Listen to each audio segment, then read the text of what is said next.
शिखा शर्मा जाने माने सिंगर भी है, साथ ही साथ थिएटर आर्टिस्ट भी है, तो इनसे जानते हैं इनका सफ़र कैसे यहाँ तक आ रहा। Ma'am welcome to young vibes. Thank you Pooja, thank you so much.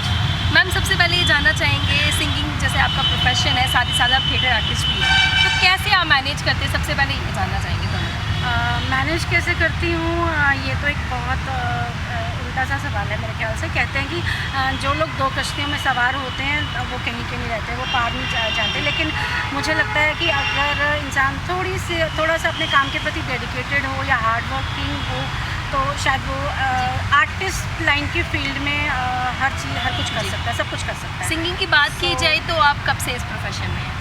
जब से मैं पैदा हुई हूँ जी। क्योंकि मेरे फादर श्री पृथ्वीराज शर्मा वो बहुत बड़े मतलब म्यूज़िक कंपोज़र हैं, JNK स्टेट में उनका नाम है। मेरी mother Mrs Kanta Sharma singer हैं, वो गाती हैं। तो मतलब जब से आंखें खोली हैं तो संगीत को अपने आसपास ही पाया है। सिंगिंग की बात की जाए, स्टेज पे आपने कब सिंगिंग की थी, जब आपने होश संभाला तो कब? स्कूल में बहुत सारी परफॉर्मेंसेस दी हैं रिगार्डिंग सिंगिंग, क्योंकि टीचर्स मेरी जो है वो मुझे बहुत पसंद करती थी। यार इतना अच्छा गाती है, बहुत छोटी थी इतना अच्छा गाती है। सो जब मैं बड़ी हो गई तो उसके बाद मैंने सबसे पहले रेडियो मैं आर्टिस्ट हूँ। रेडियो में अपना मतलब जो ये पास किया था उनका जो मैंने पास किया था, तो वहाँ पे मैं रेडियो आर्टिस्ट हूँ, वहाँ से गाना शुरू किया था। उसके बाद जहाँ तक स्टेज का सवाल है, स्टेज पर मैं आपको बताऊँ तो पहले ज़्यादा इतना प्लेटफॉर्म नहीं था जी।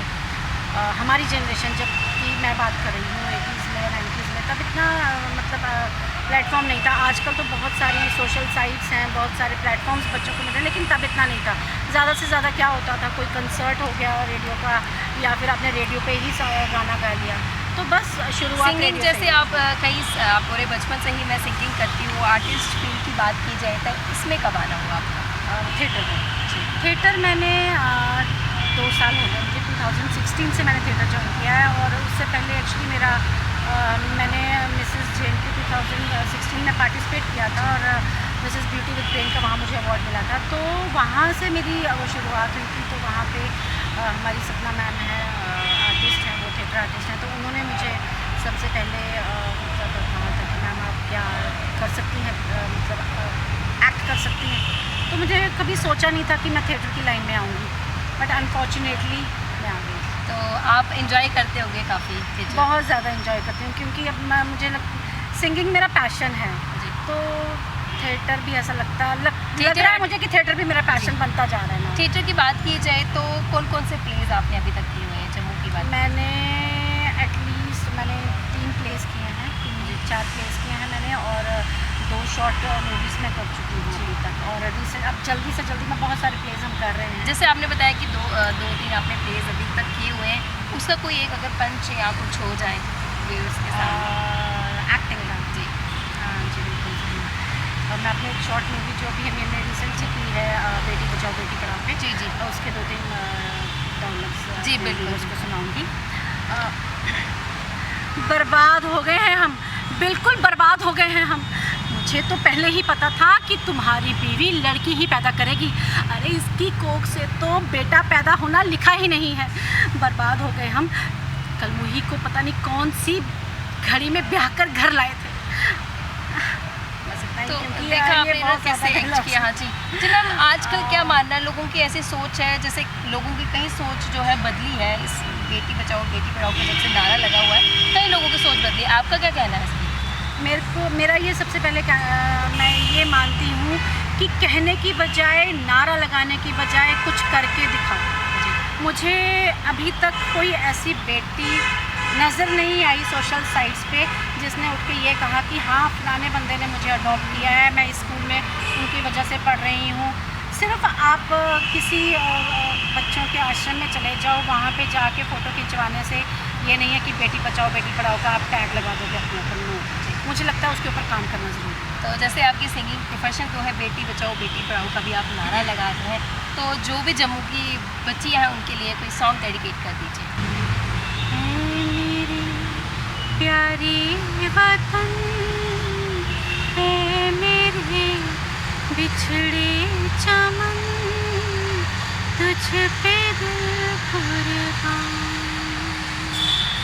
तू ही मेरी आरज़ू, तू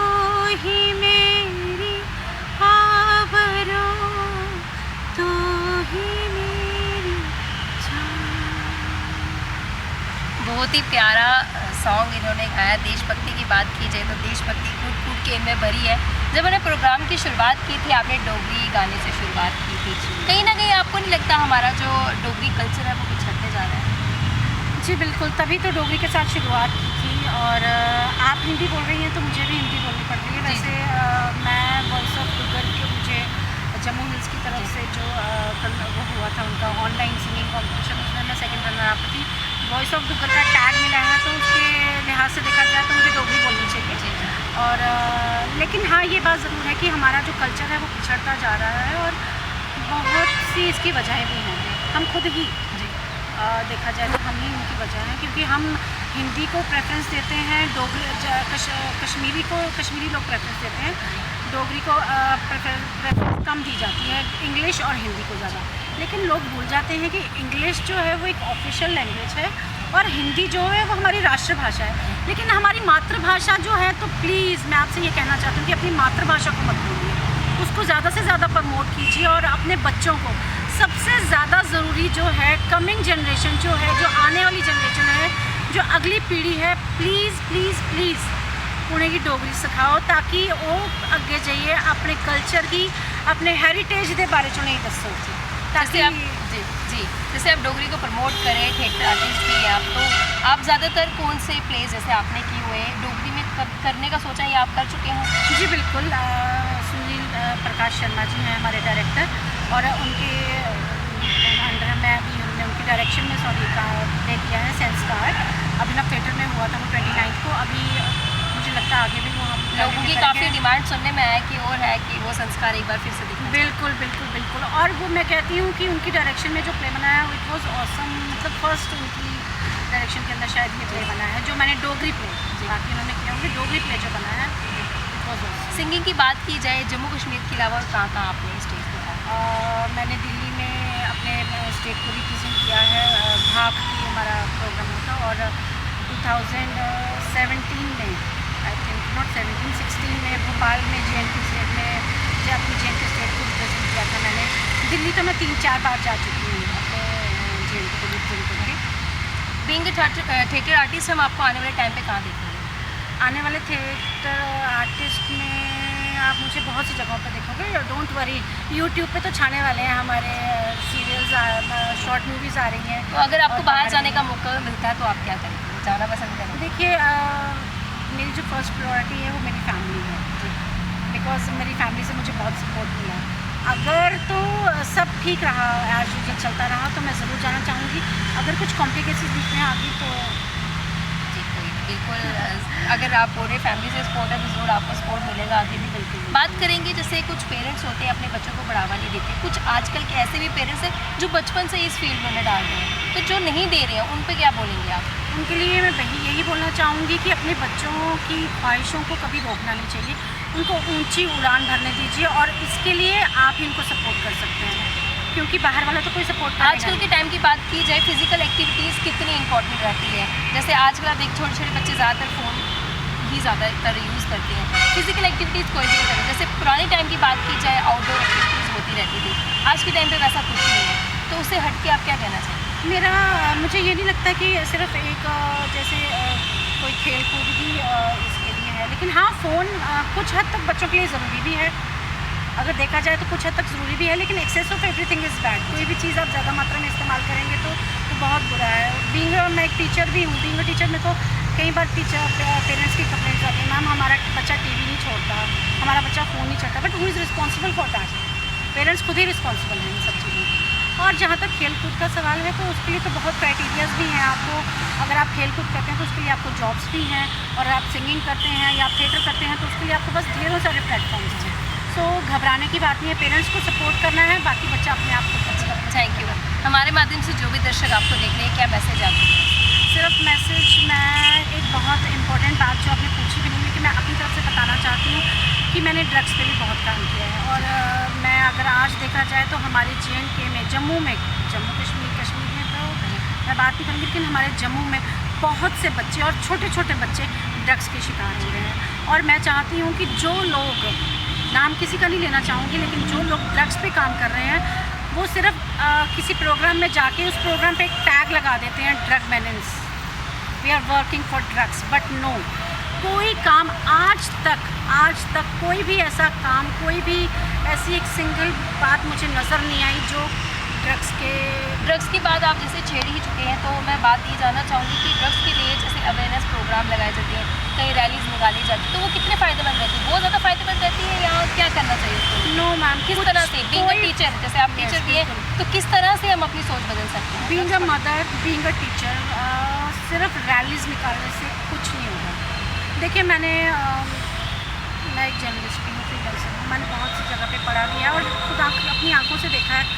थोड़े दिन पहले मैं अपने न्यू प्लॉट से गुजर रही थी, वहाँ पे हार्डली 7th या 8th में बच्चा पढ़ता होगा और उस बच्चे को पुलिस पकड़ के लेके जा रही थी। क्यों? क्योंकि उसकी कंप्लेंट की गई थी कि वो बच्चा ड्रग्स ले रहा है। मैं ये अपने व्यूवर्स को बताना चाहूँगी, उस 7th या 8th में पढ़ते बच्चे का क्या दोष है? आप क्यों उन लोगों तक नहीं पहुँच पाते हैं जो इसके सही जिम्मेदार हैं? वो बच्चा कहाँ से लाया, वो ये जानने की कोशिश कौन करेगा? उस बच्चे को पकड़ा होगा, छोड़ दिया होगा। आजकल मैं आपको बताऊं, जो लोग ड्रग मेनेंस पे काम कर रहे हैं उनको पैसे मिलते होंगे, उनको पैसे आते हैं, तभी कोई काम नहीं हो रहा है, कोई काम नहीं हो रहा। छोटे छोटे बच्चे इसके शिकार हैं। आप जानीपुर एरिया में चले जाइए, आप डिगियाना एरिया में चले जाइए, आप गांधीनगर एरिया में चले जाइए, जगह जगह पे बच्चा। क्यों पुलिस कोई इनिशिएटिव नहीं ले रही? लोग क्यों पुलिस को कुछ तो इनिशिएटिव लेना चाहिए। बच्चों को पकड़ते हैं और छोड़ देते हैं, क्यों? बर्बादी के कगार पे उनको रख देते हैं। J&K चैनल ने एक मुहिम छेड़ी थी, उन्होंने सारा दिखाया था कि सब कुछ पुलिस के अंडर हो रहा है। उसके बावजूद क्या हुआ? कुछ भी नहीं। तो मेरी हम्बल रिक्वेस्ट है, मैं अपनी गवर्नमेंट से रिक्वेस्ट करना चाहती हूँ, मैं अपनी जो पुलिस की अथॉरिटीज़ हैं उनसे रिक्वेस्ट करना चाहती हूँ कि प्लीज़ उन बच्चों को बचा लीजिए, क्योंकि वही हमारे देश का भविष्य है। अगर भविष्य ही अंधकार में डूब जाएगा तो हम कुछ नहीं कर पाएंगे, कोई कुछ नहीं। सही कहना आपका। सिंगर हैं आप, तो जो भी व्यूअर्स आपको देख रहे हैं उनके लिए एक लास्ट में एक सॉन्ग डेडिकेट करें। हर विले चन्ना मेरा तेरे वल मोवे, हर वेले चन्ना मेरा तेरे वल मोवे, भुलिया तेना तेरा अखियाँ चतोवे, अखियाँ चतोवे, जदों हसदी लिखा मैनू पैंदा वे, हासियां च तू वसदा भी, मैं अखियाँ च पावां किवें कजलावे, अखियाँ च तू वसदा। टकी नहीं चढ़ाउंदिया लक्के पीड़ आउंदिया, टकी नहीं चढ़ाउंदिया लक्के पीड़ आउंदिया, गोडी नहीं गड़ाउंदिया, गोडी नहीं गड़ाउंदिया, बाएं पीड़ आउंदिया, हो बाएं पीड़ आउंदिया, टकी नहीं चढ़ाउंदिया लक्के पीड़ आउंदिया, लक्के पीड़ आउंदिया, लक्के पीड़ आउंदिया। बहुत ही प्यारा इन्होंने फिर से एक बार खूब गाया। ये थे रेखा शर्मा जी, काफ़ी अच्छा मैसेज इन्होंने आपके लिए दिया और साथ ही साथ सॉन्ग भी इन्होंने आपके लिए डेडिकेट किया। अगले हफ्ते ऐसी किसी शख्सियत से फिर से आपको रूबरू करवाएंगे। तब तक के लिए देखते रहे बाइट्स। मुझे दीजिए इजाज़त। वीडियो जर्नलिस्ट अभिषेक के साथ, नमस्कार।